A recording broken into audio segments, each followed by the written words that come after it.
Le SWOT est un outil très connu en stratégie, mais il est souvent rempli rapidement sans vraiment être utilisé. Dans Towers, l'objectif est différent.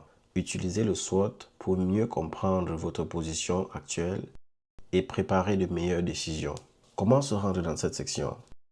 Toujours à partir du menu de gauche, vous allez sur Analyse business et dans cette interface, vous sélectionnez le profil d'affaires sur lequel vous voulez travailler.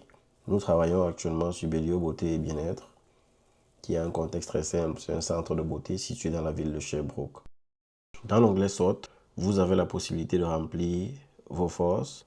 C'est ce que vous contrôlez déjà et qui vous donne un avantage.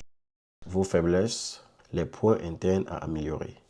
Vos opportunités, il s'agit simplement des chances de croissance présentes dans votre marché. Et vos menaces, les risques externes que vous devez surveiller. Vous pouvez ajouter les éléments vous-même, un par un, et indiquer leur niveau d'importance. C'est très simple. Si on souhaite ajouter une force, par exemple, on peut cliquer sur « Ajouter un élément ». On décrit la force en question. Peut-être la flexibilité de votre offre est un élément essentiel pour vos clients. Vous enregistrez. Pour l'instant, nous allons le supprimer. Et là, je vais vous montrer la deuxième façon de remplir ces 4 cadrans.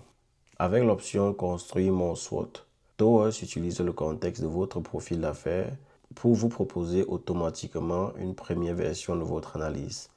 Vous avez simplement à cliquer sur ce bouton et si vous avez des options additionnelles à fournir, vous les fournissez avant de cliquer sur le bouton « Construire mon SWOT ».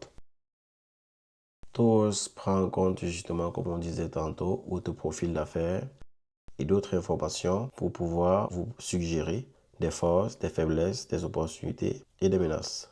L'idée n'est pas de remplacer votre jugement, mais de vous aider à structurer votre réflexion plus rapidement. Donc, n'hésitez pas à réviser ce qui est proposé, d'en supprimer certaines si elles ne sont pas pertinentes, d'en rajouter ou de les modifier tout simplement. Au final, cette section vous aide à voir clairement où votre entreprise est solide, où elle doit s'améliorer, quelle opportunité elle peut saisir et quels risques elle doit anticiper. Je vous remercie d'avoir suivi cette vidéo.